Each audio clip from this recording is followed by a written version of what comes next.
I want to know what led you guys to this story, but Dana, specifically the music with this beautiful Arabic influence and instrumentation, what kind of experience did you have coming from that world? How did that, you know, manifest itself? Is that a song? Okay, good. The show is an update of Victor Hugo's Notre Dame de Paris, or Hunchback of Notre Dame, and we reset the story to 1959 in Paris against the backdrop of the Algerian War for Independence, and rather than a Romani girl named Esmeralda and a priest named Frollo, it's a right-wing Nationally Assemblyman named Etienne and an Algerian refugee named Layla. And the book was always really important to me. I first read it in 3rd grade, and have read it a whole bunch of times over the years. And no caps for sale for you. and so I wanted to do a musical of this story, but there have been so many versions of it done, and I was trying to think of what I could do with it that would make it more relevant. And to me, setting it in that era, it's an era that's dealing with a lot of the things we're dealing with today, the ascendance of this very hyper-nationalistic right wing and xenophobic right wing,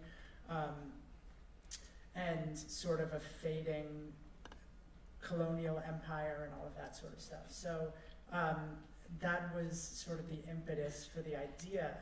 But I've always loved Middle Eastern music and Middle Eastern culture.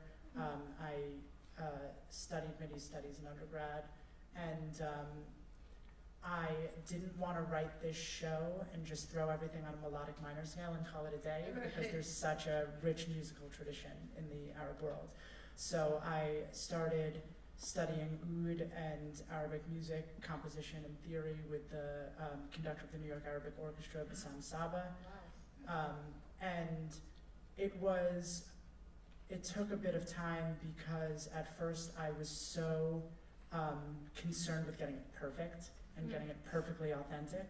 So it's been a journey of sort of learning the rules and then learning what rules I can break to blend that tradition with my own voice. So.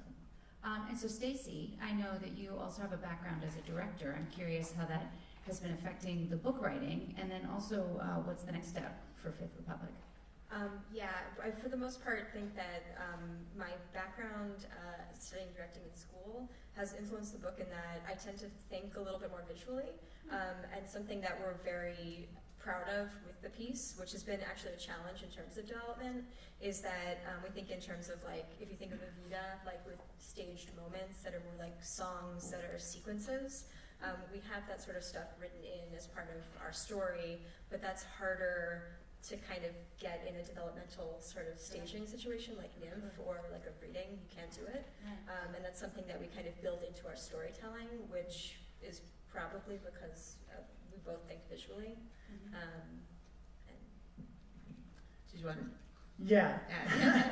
No, I was just going to say, so I think to get to the question of next steps for us, we've had development with the Dramatist Guild Fellows program, with Nymph, with the Musical Theater Factory, and just more of a workshop situation to see the visual elements and how they work, because we have not yet had an opportunity to see that. Great, let's see it. Let's see it. But first, I want to thank you guys and bring Gyllenhaal back to the stage to sing Do They Notice from Fifth Republic.